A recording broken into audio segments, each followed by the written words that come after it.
ముఖ్యమంత్రి జగన్ గారు మాట్లాడుతూ ఈరోజు కూడా నా దృష్టికి వచ్చింది. 33,000 మంది ఆడపిల్లలు వైసీపీ వాలంటీర్ల వల్లే అదృశ్యమైపోయారని నేను అన్నానంట.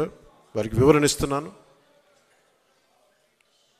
నేను చెప్పింది మీరు డేటాబేస్ కలెక్ట్ మీ వాలంటీర్లు డేటాబేస్ కలెక్ట్ చేయటం వల్ల ఆ డేటా ఎక్కడో హైదరాబాద్లో ఉన్న ఒక కంపెనీకి వెళ్ళిపోయి ఆ కంపెనీ నుంచి లీక్ అది ఎటు వెళ్ళిపోయింది. అదే చెప్పాను తప్ప ఏ రోజు కూడా వాలంటీర్ వ్యవస్థ సంపూర్ణంగా వాళ్ళు చేశారని నేను ఇప్పుడు అనలేదు.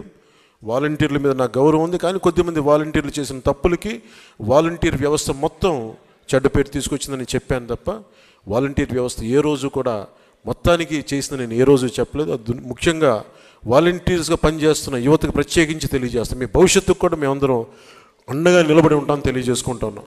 ఈ ఉద్దేశంలో ఈ క్రమంలో జగన్ గారు ఒక నిజమైతే చెప్పారు. 33,000 మంది ఆడపిల్లలు ఆంధ్రప్రదేశ్ నుంచి అదృశ్యమైతే ఆయన అయితే చెప్పారు. ముందు నేను చెప్పినప్పుడు ఎవరు నమ్మలేదు. కేంద్ర హోంశాఖ సహాయ మంత్రి చెప్పిన తర్వాత ఇది బయటకు వచ్చింది. అప్పుడు అందరూ నమ్మారు.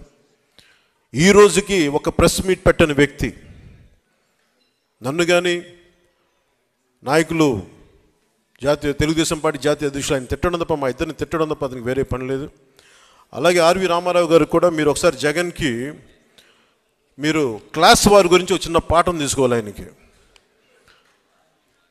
ఇన్ని ఇసుక రీచ్లు ఉంటే అనేక సర్పంచ్లు కానీ ఎంపీటీసీలు కానీ ప్రతి మండల స్థాయి వ్యక్తులు చాలామందికి ఉపయోగపడే ఒక ఇసుక రీచ్లని ఆయన ఒక కంపెనీకి దారాదత్తం చేసిన వ్యక్తి. ఒక కంపెనీకి దారాదత్తం చేసిన వ్యక్తి ఈ రోజున క్లాస్ వార్ గురించి మాట్లాడతాడు. ఎంటైర్ మైనింగ్ని కొద్దిమందికి అసలు దాదాపు ఈ పుస్తకంలో చెప్పిన 2,600 కోట్ల ఎంతో పైచీలకు అన్యాయం జరిగింది. ట్యాక్స్ రూపంలో రావాల్సింది కేవలం కొద్ది కంపెనీలకి కలెక్షన్ కంపెనీలు కట్టుబెట్టారని చెప్పిన ఇది కూడా ఉదహరించారు మన సురేష్ కుమార్ గారు. ఇలాంటి కోకలలు. సో క్లాస్ వార్ గురించి ముఖ్యమంత్రి జగన్కి చాలా బలమైన పాఠం భవిష్యత్తులో తీసుకుంటాం. జగన్ మర్చిపోకు.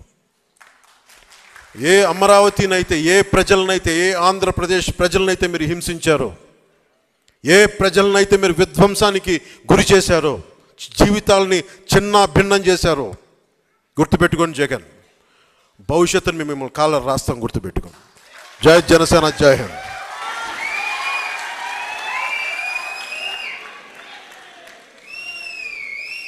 చంద్రబాబు నాయుడు గారు మాట్లాడే ముందు చిన్న ప్రకటన. చంద్రబాబు నాయుడు గారు మాట్లాడిన తర్వాత ఈ పుస్తకం రచయిత ఆలపాటి సురేష్కి చిరు సత్కారం ఉంటుంది.